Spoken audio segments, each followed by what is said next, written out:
दूसरा, हम हर मामले में इंडिया का मुकाबला करते हुए हम नज़र आते हैं और हम कहते हैं कि जी हमें हर दूसरा जो मैदान है उसमें उसके साथ कम्पीट करना है। इंडिया वाले जो हैं वो मरीख पर मिशन भेजने की तैयारी कर रहे हैं। चांद पर उन्होंने स्पेशलाइज्ड अपना मिशन ऑलमोस्ट लैंड करवा दिया था और हम अभी तक इस बहस से नहीं निकले कि हमें महकमा मौसमियात के ज़रिए चांद देखना है, साइंस एंड टेक्नोलॉजी के ज़रिए देखना है, स्पार्को वाले देखेंगे या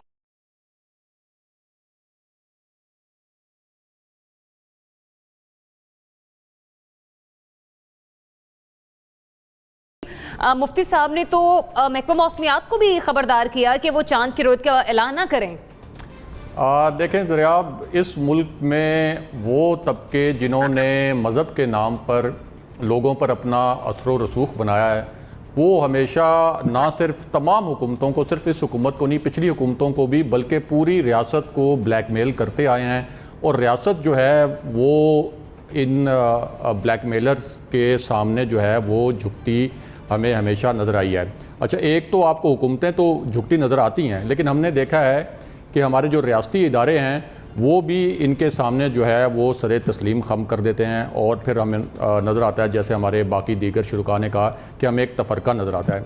अभी आप ये देखें कि फवाद चौधरी जब ये बात करते हैं कि हमें साइंटिफिकली इस मसले को हल करना चाहिए, और वो बिल्कुल लॉजिकल बात करते हैं, तो हुकूमत के अंदर से ही, वो वफाकी वज़ीर हैं लेकिन हुकूमत के अंदर से एक भी आवाज़ नहीं उठती कि जो उनको सपोर्ट करे और कहे कि वो ठीक कह रहे हैं। और ये जो बाकी हमारे कुछ मौलवी हजरात कह रहे हैं कि नहीं, हमने तो वो नेकेड आई से देखना है या वो दूरबीन से ही देखना है, वो दूरबीन भी वो उन लोगों ने बनाई है जिनके बारे में ये फतवे लगाते हैं कि वो काफिर हैं और वो बहुत बुरे लोग हैं।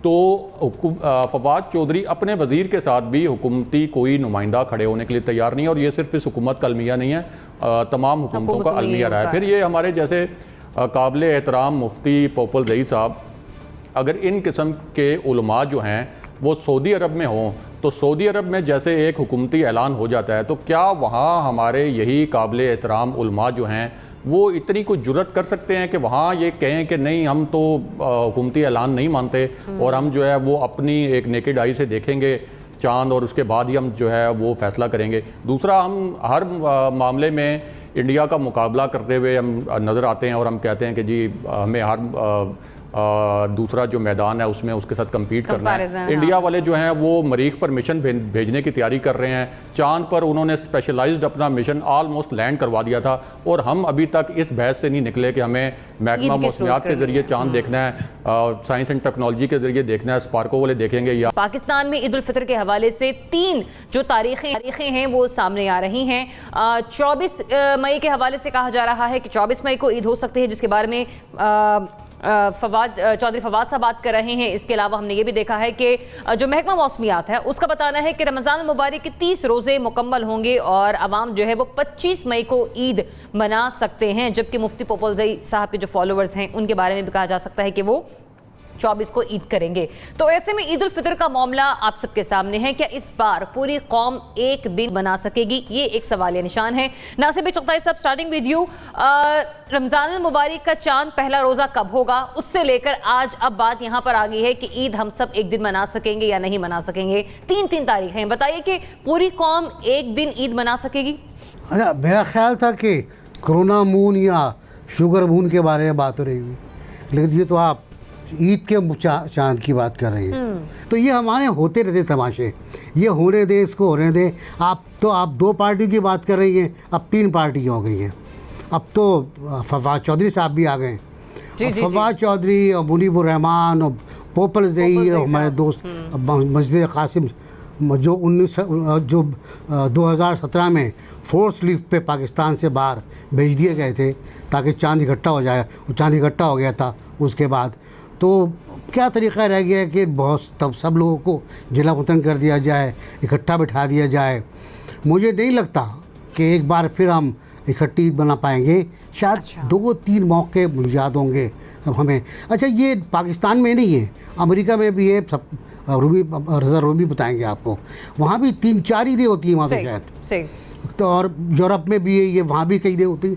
तो मेरा ख्याल है बना देंगे, जिसको जो चाहे ईद बना ले। कोई शक्कर की ईद बना ले, कोई कोरोना की ईद बना ले, कोई फवाद चौधरी की बना ले, कोई मुनीबुर रहमान की बना ले। आमिर सिया साहब, हम ईद एक साथ मना सकेंगे, क्या लगता है आपको? पहली बात तो ये कि जगहसाई के लिए हमने एक बड़े आसान काम को बड़ा पेचीदा कर दिया है। 21वीं सदी में लोग मरीख पता नहीं कहाँ सूरज की तस्वीर करीब से लेकर आ रहे हैं और हमारे जो है लोगों को चांद नजर नहीं आता।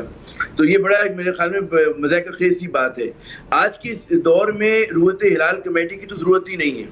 अगर ज़रूरत है तो आप ये तो महकमे मौसमियात को ये काम दे दें, या मतलब जो आपकी मिनिस्ट्री ऑफ साइंस और हुकूमत जो ऐलान करे वो काफ़ी है। जाहिर है कि अगर फिर गुनाह सवाब वो गलत करते हैं तो फिर ये उनकी जिम्मेदारी होगी। हम हुकूमत के हुक्म की तामील करें और हुकूमत जिस दिन हुक्म दे एक दिन हम लोग ईद मना सकते हैं। हमारे यहाँ ये तनाज़ा इसलिए खड़ा हुआ है कि हुकूमत जो है हमेशा से कमजोर रही है। तो ये सारी बातें हमारे यहाँ कोई पुरानी ये झगड़ा चल रहा है और हमेशा से मतलब है, मेरे ख्याल में कई मुल्कों ने मसला हल किया। सऊदी अरब में मतलब है जो हुकूमत ऐलान करती है लोग मानते हैं, तुर्की में जो हुकूमत ऐलान करती है मानते हैं। भाई तो हमारा कोई अनोखा मौलवी है कि ये किसी के काबू में ही नहीं आता, ये कोई मंतकी बात सुनता नहीं है, सिर्फ लोगों को तफरुके के ऊपर और सेक्टेरियनिज्म पे तकसीम करता है, लड़ाता है, कभी देवबंदी बरेलवी, कभी शिया सुन्नी। अल्लाह का नाम ले, हमें मतलब है एक खुशी का मौका है, रमजान इनाम के तौर पे हमें रमजान जब आता है तो ईद इनाम है मुसलमानों का। उस इनाम में भी जो है ये मौलवी हजरात जो है एक कहते हैं ना कि उसको कोई ना कोई तनाज़ा खड़ा करते हैं। अफसोस के यहाँ पर भी अवाम मुनक़सिम नजर आएंगे। रज़ा रूमी साहब, मुफ्ती मुनीबुर रहमान साहब की ऐनक या फवाद चौधरी साहब के साइंस, हम दोनों के साथ ही ईद मना रहे हैं एक ही दिन? देखिए, मुझे तो जो माजी का है दस्तूर उसके मुताबिक तो एक दिन नहीं होती ईद, और मुझे नहीं मालूम कि इस बार क्या ऐसी कोई ख़ास बात होगी कि सब इत्तेफाक राय पैदा कर लेंगे। मसला यहाँ पर यही है कि ये जो बहुत ही सादा और साइंसी काम जो है उसको इतना पेचीदा बना दिया गया है, और उसमें इतनी ये रिलीजियस लॉबीज़ जो हैं इनकी इतनी अपनी वो दुकानें सजाने का और अपनी इन्फ्लुएंस को दिखाने का इतना अब जोर है कि ये एक ऐसा कि इस मामले के ऊपर भी कोई इत्तेफाक राय नहीं हो पाया।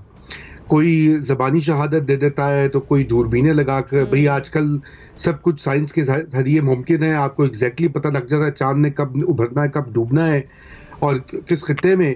तो उसके मुताबिक ईद का तयन करना कोई मुश्किल नहीं है। मसला ये कि जो हमने ये स्ट्रक्चर्स बना दिए हुए हैं, रुयत हिलाल कमेटी और इस तरह की दीगर इदारे जो हैं, जो कि अब बिल्कुल 21वीं सदी से मेल नहीं खाते, आउटडेटेड हैं, और उससे क्या होता है कि एक ही मुल्क एक ही कौम का नारा तो लगता है लेकिन ईदें 2-2 3-3 होती हैं। जो रहा है हमारे उलमाए हजरात का रवैया और बिल्कुल हट धर्मी, बिल्कुल। तो उसको देखते हुए तो मुझे नहीं कोई ज़्यादा कॉन्फिडेंस कि उल्मा और फवाद साहब एक पेज पर आ सकेंगे। इब्राहिम,